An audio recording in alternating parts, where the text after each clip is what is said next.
Okay, I've been looking forward to this conversation for a while. As soon as your podcast bookers reached out to me and asked for you to be on the show, and I went, heck yeah. Todd Toback is on the call. And Todd, I really appreciate your time. And if you haven't heard of Todd, you're likely living under a rock, because I can't say enough about Todd and some of the advice he's given on some of the podcasts I've caught him on. And thankfully enough, you can now hit him up on his own podcast. It's called No Limits Real Estate Investing Podcast. Make sure you find that podcast, subscribe to it, because anytime I've heard you on another show, Todd, I've always come away with another piece or a nugget that I try to incorporate into what we do. But Todd has been in real estate for 19 years. I think you've done over 1,000 transactions. I mean, you have the experience, and really appreciate you giving me the time today. Well, I'm excited to be here. And if you're listening to this, we're going to give as much as we can to you. So let's get ready to rock.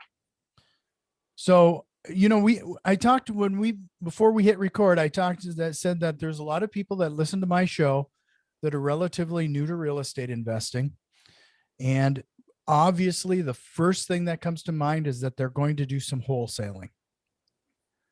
And I really kind of wanted your perspective. And now that you've been doing this for as long as you have, like, what are some of those things that people need to get their mind right off the bat? Well, now after 19 years, it's funny. Every time you think you know it all, you realize you know nothing, right? Yeah. But I think one of the things that I've realized is that you have to be in this to play the long game, and you have to be in this to play the short game, right? So you want to take a look at where you are, your journey. So if you're just getting started and you don't have a lot of money in the bank, and let's say you're not a high income earner, I think wholesaling is a phenomenal place to be. Mm-hmm. If you are a high income earner, and let's say you're earning $150,000 to $200,000 a year, perhaps you shouldn't get distracted with wholesaling, and you should start buying income producing properties right away. But since you asked me about the wholesaling and specifically, the number one thing about wholesaling is that wholesaling is more to do about marketing than real estate, right? So if you're out there, this is all about generating leads. It's all about closing those leads and selling them for maximum profit. That's it. It's not about being a property expert. It's not about, understanding neighborhoods perfectly. You're trying to go and meet with someone who has a problem. You're trying to lock up that property for as low as humanly possible. You're trying to control that and then sell that for a maximum purchase price. And if you get away from that, right? If you try to overcomplicate this with a ton of tools and, all these ninja tricks and, I've got to hit this market or go virtually or non-virtually, it's like, don't do it. Right? It's like the people who make the most amount of money. We can get into specifics here in a moment. The people who make the most amount of money in this business do not overcomplicate this. They understand that their most important job is to generate leads. Then it is to close those leads and then to sell them for maximum profit. And that's it. And in that order. Right. In that order. Right. The other part about this is that I don't care where you're at. If you've got negative $100 in your bank account right now, or you've got $5,000 or $10,000, you can do a deal, right? You can be extremely resourceful. You can use your own cash. You can use credit card cash. You could partner with other people to fund your business. I don't care where you're at today. Okay, we are going to help you do your first or next wholesale deal on that show, on this, by listening to the show, if that's okay with you. Yeah, that'd be awesome. So let's start from the beginning then. What, you said to find that deal. Like, I think what a lot of people, especially who are getting it into the first time, it's almost become romanticized as if it's a quick get rich quick scheme of some kind, this concept of wholesaling. And there's a lot more work involved in that, wouldn't you say? Well, just like any other business. I mean, the one thing that I've realized is that if you get into any kind of business, it's all about generating leads and closing those leads and exiting, right? But wholesaling is fun because it's a high price point and you can generate a larger margin. And so, hey, this is work. But if you're going to work and you're going to do this, you might as well do it with a piece of real estate, right? And Sure. so you're going to have to get out there and work and grind if you don't have any money. If you have money, then you can use some of that money to buy your way out of the hustle. Right. Right. Right. But there's certainly work involved, but you have to generate leads. That's the key in this business. So if you're totally broke and you want to knock door to door, or if you want to get out there and cold call, or if you want to go out there and send text out to people, and if you're brand new, those are all ways that you can reach out to people who have a property for sale, Mm-hmm. right? So you're going to have to generate those leads. You're going to have to pick up the phone and talk to people, and you're going to have to screen people and help someone who has a problem. So sometimes they'll get an email and say, Todd, how can I make this seller do a deal with me? How can I make this seller sell a property to me for below market value? Well, I can tell you, we've done probably over 1,200 transactions now. We've never dragged a seller over the finish line, right? We never bought a house from somebody who didn't want to sell, right? Mm-hmm. We never bought a house from someone who didn't have a problem for us to solve. And so at the end of the day, it's all about marketing to those people and creating opportunities and then getting them over the finish line. There's been a couple things already that I need to point out. One of the things is that you started things off saying, let's not overcomplicate things early on, talking about all the tools and stuff. And I've run into quite a few people who do exactly that. They get, it's part of their analysis paralysis, if you will. Mm-hmm. They feel like they got to get all these processes and tools and everything in place. They spend hours setting up Podio or what have you. But in the end, you're focusing far more on the activity and the actions that's going to generate any kind of leads, right? Mm-hmm. I mean, the more time you spend in front of your computer, the less money you'll make. Yeah. Right. It's funny. I watched my dad growing up, and he had these telemarketing rooms, and he's like, he used to call the computer idiot boxes. Mm-hmm. And look, I mean, we've never been more powerful, but we've also never had the opportunity to be more distracted. So I remember one of my mentors before they actually had CRMs. I mean, it's funny. I used to be the young guy in this business, right? But I used to have 30 folders, and those 30 folders represented every day of the month, right? And don't get all complicated, like, what about February? Or what about the months with 31 days in it, right? I had 30 folders. And if I wanted to follow up with someone and it was the first, I'd put it in the 15th folder. If it was the 30th, I used to put it on the 30th folder. And these are the leads that I used to talk to. And on the day of the month, I used to pull out the folder and call somebody on the lead sheet. And that was just as effective as all of these tools every day. And so if you're wondering what CRM you should use, and or you don't have the money, or you're not tech, go get 30 manila folders, write 1 through 30. Okay, start calling people, have a piece of paper that you have the seller's information on. Okay, write it down and start calling. I mean, if that's you, you have no excuse. That the tools can certainly distract you. And people ask me what my favorite CRM is. There's a lot of them that I would recommend, but the most important thing is the one that you're going to use. Right. No, that's awesome. And I've heard of somebody else using a similar tactic, and that's extremely effective. I mean, like you said, if there's no money involved, going down to the basic level of using folders, I mean, that's ingenious. Mm-hmm. So you said you've never dragged a customer or someone over the finish line. That leads me into some of the very unique ways in which you seem to talk to some of those sellers. I think there's a lot of emphasis on convincing people to do something, but I really would like to spend some serious time on talking about how you feel we need to be talking to these sellers. It almost seems like we're in sales, of course, we're in marketing, of course, but we're not in the game of convincing people of something. Mm-hmm. So it's interesting. So I'm going to tell a quick story. And about 4 or 5 years into the business, I realized I couldn't do this by myself. Mm-hmm. So I hired a guy through a family friend. I didn't know anything about hiring or who to hire or how to hire, but he was a family friend and a friend of, or my friend's brother-in-law. And his name was Brian. And he came to my office and I said, okay, Brian, here's the telephone. Here are the leads. Just get on the phone and close the deal. Mm-hmm. And Brian was, man, he was bad. I mean, he was bad. I heard him. He was trying to convince sellers. He couldn't get 2 words out of his mouth. He was begging and chasing. And these sellers were just running the other direction, right? Just like, your puppy runs out the door, your dog runs out the door, you start chasing and it runs down the block. Mhm. And I'm thinking after 6 weeks, this isn't going to work. Right? I'm just like, man, this hiring thing, And I had a mentor, and he's like, Todd, obviously you had a mentor, right? I didn't know anything about sales. I'm actually naturally really introverted.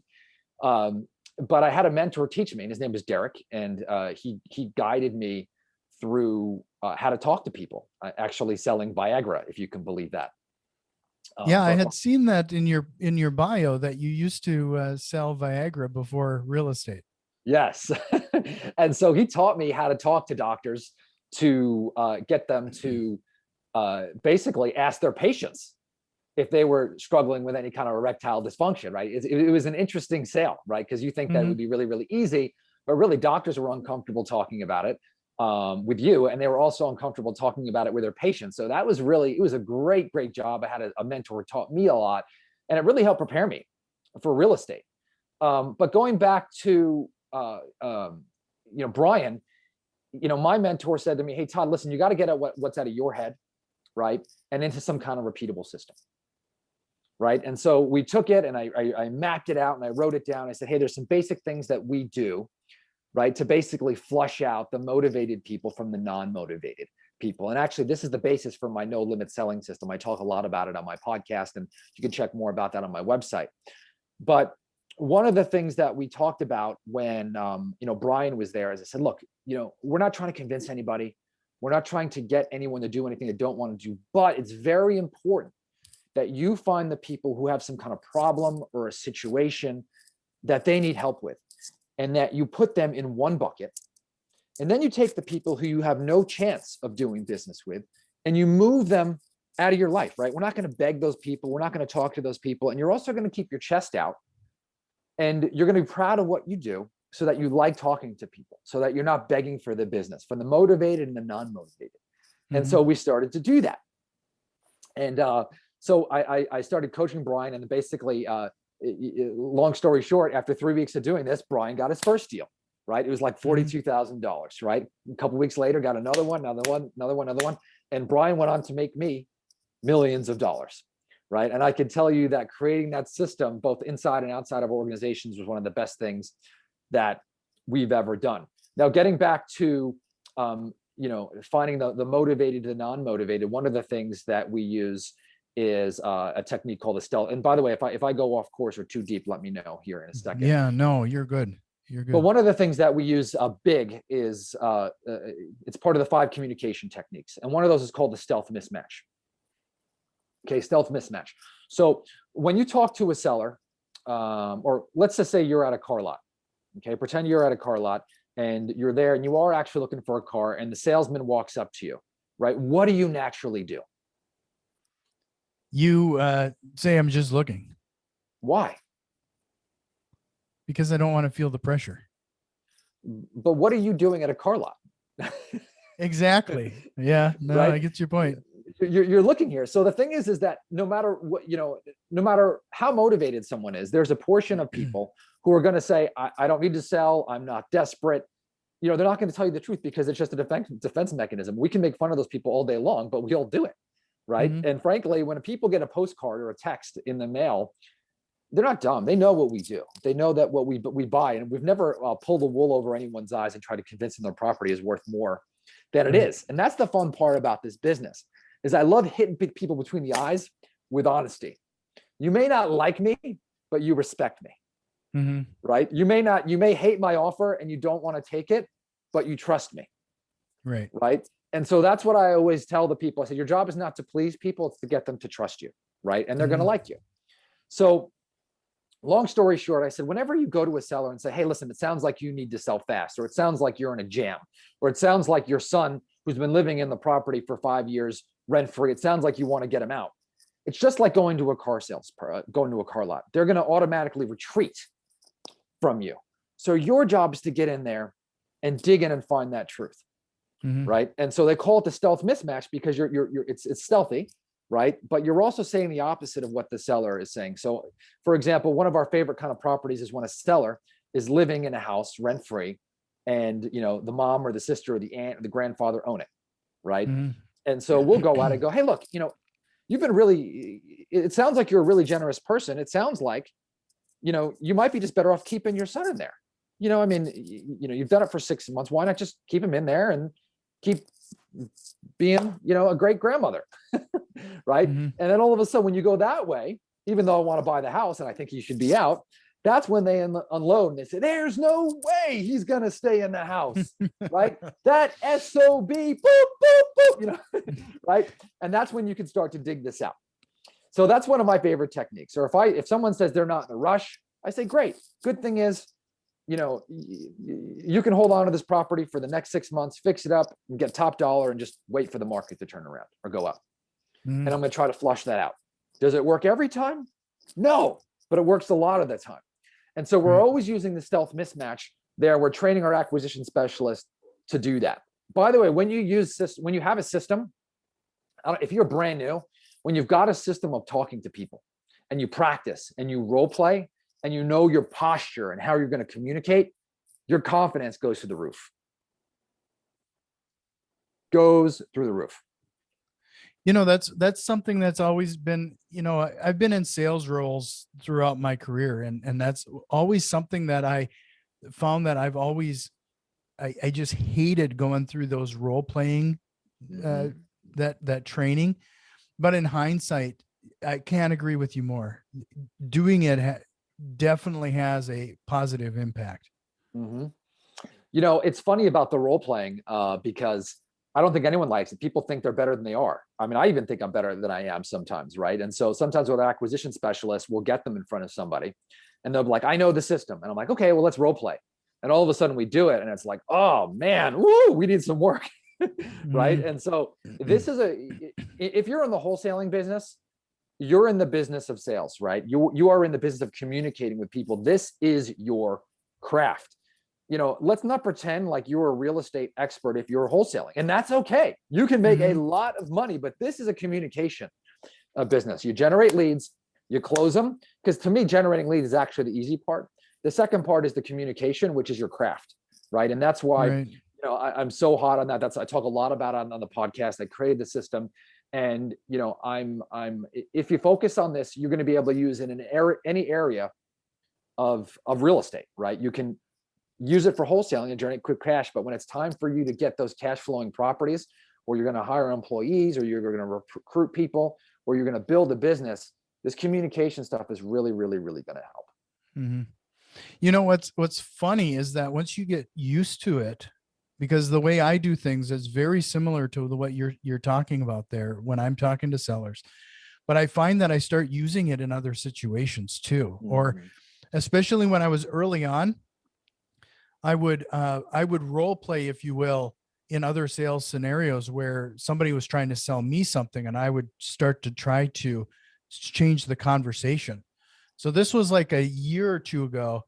I was looking at a car, for example, and we were driving and I was starting to ask questions of the dealer, like try to get understanding of how important it was for him to sell the car.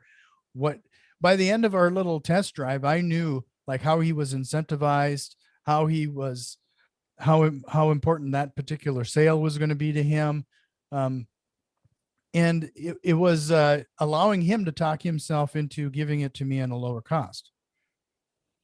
I mean, that is phenomenal, right? And if you're going to, by the way, joust with a car dealer or car salesperson, just know that there's a good chance you're going into the arena with someone who's superior than you, right? Yeah, absolutely. And I thought it was a good test, like a good phenomenal test I run. mean, I just love that. I mean, you're going to the arena because wholesaling is not that mature of an industry, right? I mean, these auto dealers, they are. I think that's a great place to practice. That's phenomenal. I think one other place to practice too, just to gain your confidence in this, is go where you really don't care.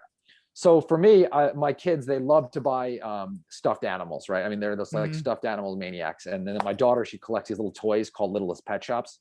Oh, sure. Do you know what those are, by the way? Yeah, well, my kids are like climbing into teenagers now, but Yes. my daughter used to collect those things too. Yeah, so she's into them. So I said, so she goes to garage sales to find them. But I said, hey, when you go to garage, and if you're an adult, I'm always practicing, I'm always having them practice their negotiation skills, right? And I say, hey, Mhm. look, if you guys negotiate at the garage sale here, I'll give you 10 minutes of extra screen time on the iPad or whatever that is. But when you go someplace where you don't care, where you have nothing on the line, so for me, sometimes I'll do it when I'm with them, right? It's a good way to kind of play loose, right? Where you're not tight or worried about losing a deal or worried about losing the car, where you can just practice in an environment where there's no pressures. So I highly recommend doing something like that if you want to go to a car lot, right? When you're not looking to buy a car, so you can practice your garage sale. But it's all about getting in those reps, right? Repetition Mhm. is the mother of skill. Yeah. No, that's awesome. And what I really like and what I really want to point out to people is that concept that we're not convincing anybody of anything. They're coming to you because they know what you do already, Mhm. first of all. And it's almost, I almost at this point find it entertaining because when I talk to other wholesalers, the concept of even mentioning alternatives to the seller is beyond them. Like Mhm. one of the questions that I've learned to ask is, this sounds like a great property. Why don't you list it with a realtor? As if they've never thought of that before. Like people are afraid to use realtor in any kind of sales pitch, but I typically find that far more revealing and far more of a way to find their pain point than any other question I ask. Oh, completely. I mean, that is so awesome, right? I mean, that you understand that. I could tell you that you can never really kill a deal, right? And when you say listing with a realtor, sometimes you're shocked that you would say that, right? But they're Mm-hmm. thinking it. Like I said before, I've never bought a house from someone who thought it was worth a ton more than it was. I'm sorry, who thought it was worth a ton less than I bought it for, right? And so when you start to pound these out, the number one killer of a new real estate investor is them spending time with unmotivated sellers trying to like mask themselves. So sometimes you'll have newbies like pretend like they're going to live in the property or Mm-hmm. pretend like they're going to fix and flip it, or they're going to pretend like, they're going to, sell it to their brother and sister, like as if the seller's more likely to sell it to them as a discount. You be brutally honest in a lot of ways. Now, I don't need to tell them everything. I don't need to Mm-hmm. say, hey, I'm going to buy this house and I'm automatically going to sell it on the same day and make 40 grand. I don't need to say that. But what I can say is, listen, I need to buy this. I'm going to sell it quickly and I need to make a profit. If we can come to the meeting of the minds, let's do business. But if you want to earn top dollar, I'm I'm not the guy, Mm-hmm. right? Knowing that, is there a reason for us to continue the conversation, Yeah. right? And And then there's zip it. that line there alone should be in everybody's arsenal because I mean it really gets to the chase and to the matter of things. Mm-hmm.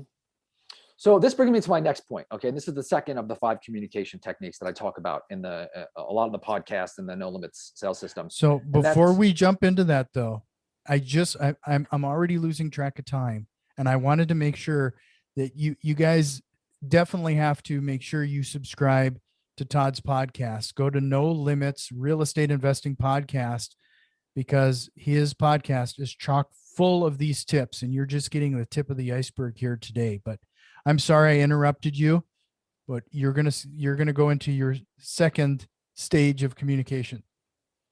so the second stage of communication here is verbal commitments.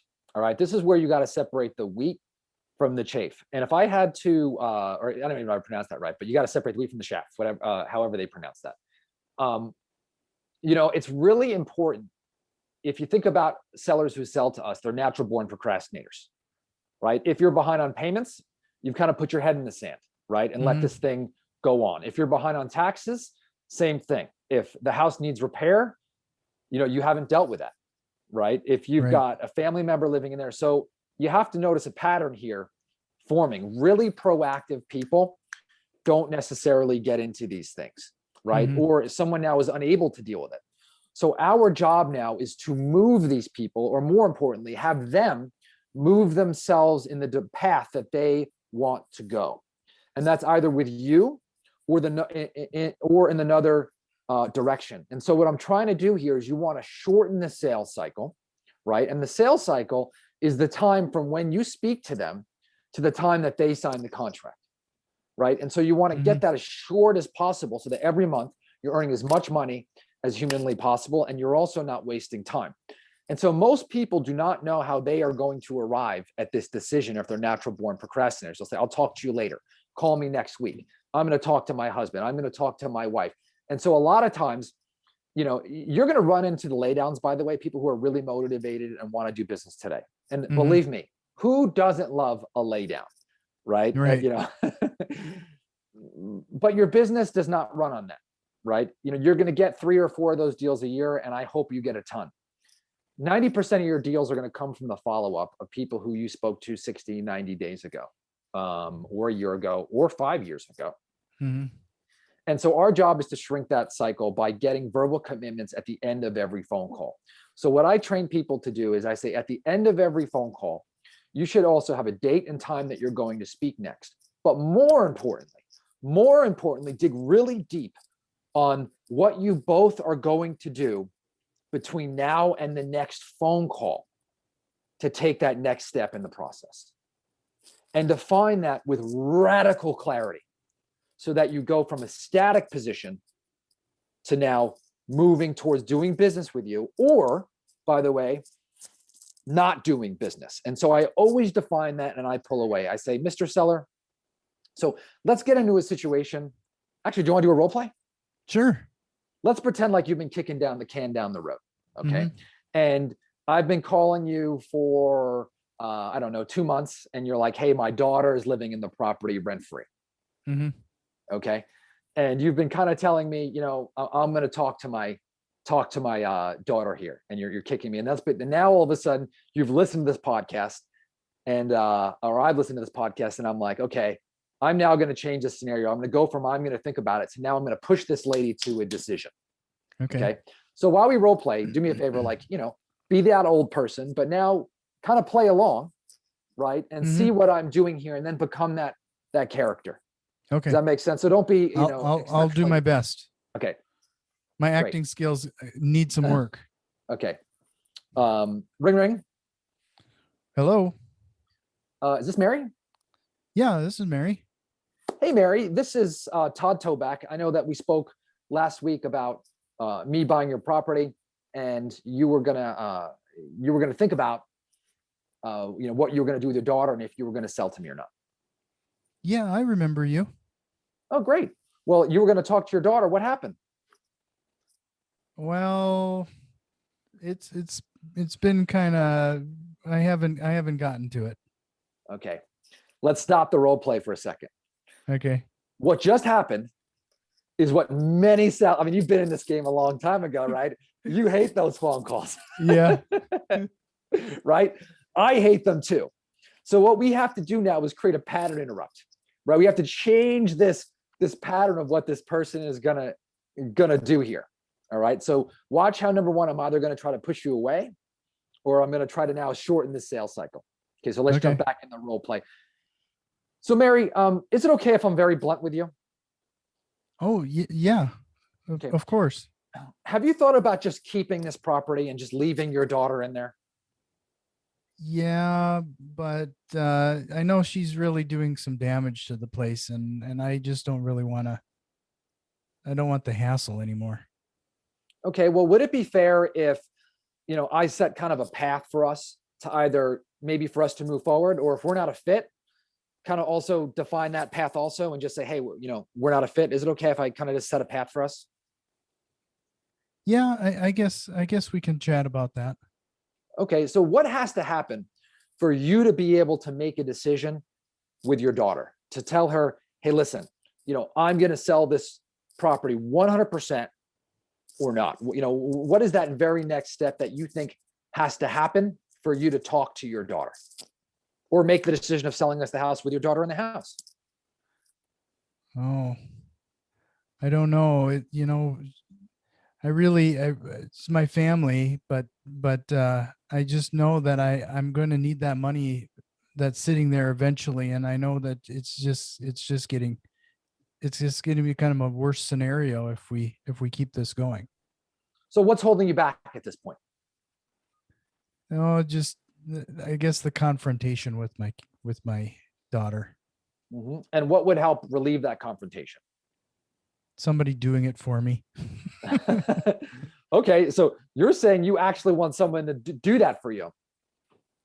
Yeah, that would be helpful. So I was not expecting you to say that, but let me ask you this. And I'm not sure if this would be a fit or not, but let's say you and I were able to come to terms on price, right? And we put it on paper and opened escrow and title. And I was able to talk to your daughter, right? With that, and you wouldn't have to have that conversation at all. And I actually bought the place and she wouldn't even know until the house was sold. Would that be a fit or probably not? Yeah, I guess I'd still be worried that I'm selling the place out from under her and she's surprised by it and now she's out on the street, but I don't know what else to do right now. Okay, well, how could we eliminate that? Because I totally understand where you're coming from. I mean, I have my own kids and I get that.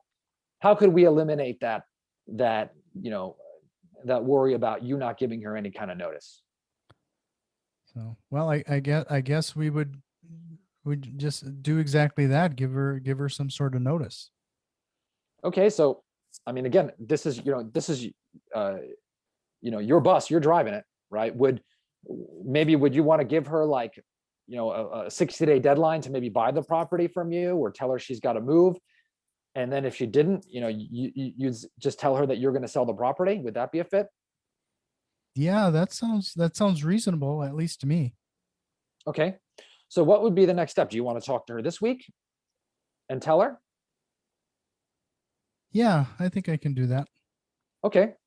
So why don't I do this? And are you sure you're comfortable with that? Yeah. Yeah. I think it's time. I don't want to put any pressure on you. Again, if you don't want to do business with me, I just want to let you know it's okay to say no. Mm-hmm. No, I think that's reasonable. Okay. So why don't we do this? What day do you think you want to talk to her? Actually, she's coming over for coffee tomorrow. Okay. Would it be okay if we talk tomorrow at 8:00, and then you agree that you'll give your daughter notice about selling, and then tomorrow you and I'll get together and what do you want to do then? I guess that's up to you. Do you need to see the place or what has to happen next? Yeah, I can meet you in person. Okay. Does that sound good? Yeah, that sounds good. Okay. Well, see you tomorrow at the house at 8 p.m. Sure. So what just happened? You'd convinced them. They basically talked themselves or went through that mental roadmap on their own. Mm-hmm. What I really liked about the way you staged those is you gave repeated options on them making that verbal agreement to continue to move forward. Mm-hmm. There was a lot of chances for me to step out if I chose to. Right. Now, the interesting part about this is a dance. So you notice there's a lot of pressure, but I also have to relieve that pressure, right? Mm-hmm. Sometimes, right? So like I feel it's kind of like those Instapots. I don't know if you have an Instapot, but you cook rice in them and you have to release the pressure when it's cooked. So when I feel like I'm putting on the gas, which I am, I say, look, if this is not a fit, you can just tell me no. And I keep going back there. Once I add pressure and then I release. I add pressure and then I release, right? And so then you get to that point where you're right, though. You said it 100% just so smooth, is that she convinced herself and verbalized mm-hmm. that. And then I tried to pull it away and she goes, no, I think it's time. By the way, I could tell you're really good. You're probably really good with the over 65 crowd. Just your voice. I can chat with them for quite a while. Yeah. Yeah. That would be great. So yeah, that's the second communication tick, and I can tell you that those are two of the five that we'll address here today. But I'm, if you just master those two, right? And you just master those two, you're going to do just so much better. The other part about this though is generating. You got to have the power to be able to walk away from a deal, right? Mhm. You can't be chasing it. And so you got to generate leads, right? And when you have leads and you're doing lots of follow-up and you're not just looking for the low-hanging fruit, eventually you're going to build a pipeline that's going to give you the confidence to say, hey, listen, I'm not going to chase you. If you want to do business, great. If not, that's okay too. So leads plus skills plus habit, you're unstoppable. Yeah. Wow. This has been amazing. The amount of information you've already given in this show. And I think we could probably go another 40 minutes or more talking about once you get a property under contract, what do you do with it? Because there's I know you have techniques and strategies regarding disposition as well. Mm-hmm. But I hope that maybe you would consider coming back on the show and we can talk maybe about that. Yeah, I'd be happy to do a part two. I had a lot of fun today. It's interesting. I love listening to some of your demeanor. So I'd love to come back on the show and we can talk about dispositions on another day. Yeah, I would really appreciate that. Again, before we go, I usually close, and I feel like we're kind of stamping on the brakes here, but I realize how much time I've consumed of yours.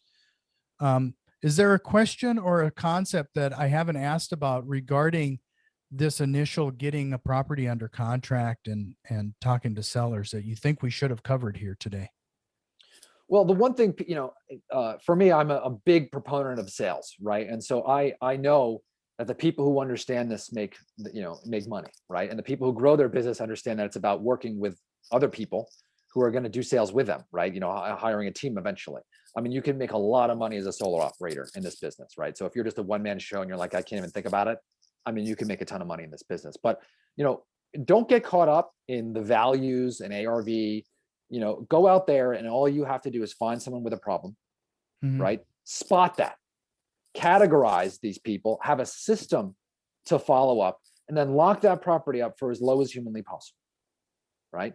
And then go and then try to find a way to exit from that property. You're going to sell it, or you're going to keep it as a rental, or you're going to fix it and rehab it. I don't care which one you're going to do. Obviously, I've wholesaled a lot, and I've also bought and sold a ton. I've bought and held, but it's about the deal, right? And if Mhm. you're unsure of like, is this the right deal, or did I get this low enough?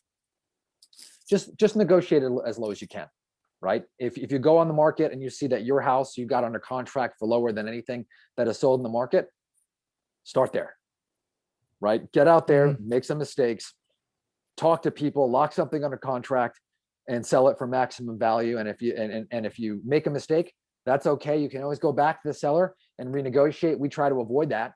We try to avoid that. But if you have to, you can. Mhm. Right. And man, I think I've got about 4 more minutes. There's one thing that I'd like to talk about that I think separates people who make a lot of money from people who don't. Is that okay? Yeah, absolutely. So the one thing is the people who make money in this business or break out or have some kind of breakout moment where they get to that next level. We all have this income thermostat, right? And this income thermostat is basically how comfortable we are with the current level of income that we're making. So for some people, it's 10 grand a year. Some people, it's 50 grand a year. A lot of people, it's for 50 grand a year. 100, 250, 500 million, $10 million a year. And what we do every day depends on whether or not our income is above or below where our thermostat is set, our internal thermostat. Mhm. So if you're making 75 or 100K a year and that's where your thermostat is, you're not going to go out and you're not going to talk to people. You're not going to go out and you're not going to sharpen your skill. You're not going to bust through barriers, right? But you notice a lot of people that are on this income roller coaster. Well, it's not like the business isn't on a roller coaster. It's that they're on a roller coaster, Mhm. right? Where they're going out and they're taking action. But the long story short is because they've made an amount of money that they're comfortable with, right? That previous month. And so when they hit that thermostat, that level, they stop the work that made them successful. right? They stopped making the calls. They stopped making offers. They stopped role playing. They stopped, meeting with people and making that happen, right? And so what happens when their income falls? Thermostat goes on. They start doing the work. Income comes up, right? Yeah, I'm okay. I'm okay. And then all of a sudden the thermostat goes off again. Mm-hmm. So here's one of my recommendations to you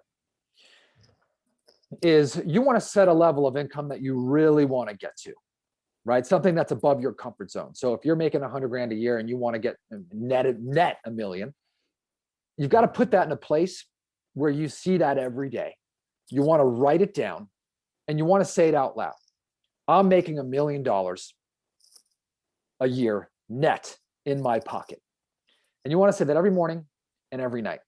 Now, this is not some magic juju, right? That happens. It's not like the whole thing about The Secret. What happens is that when you say this out loud, it creates tension, right? John Maxwell talks about this. It's called the law of the rubber band. Mm-hmm. And it creates tension from where you are to where you want to be. And because you reminded yourself of that, you now are uncomfortable saying it. You feel like a fraud. You're like, oh, I'm not there. So you go to work every day and now your thermostat turns on to a level now where it's not used to turning, right? And you start changing your habits and your routines and how you think and what you say. Mm-hmm.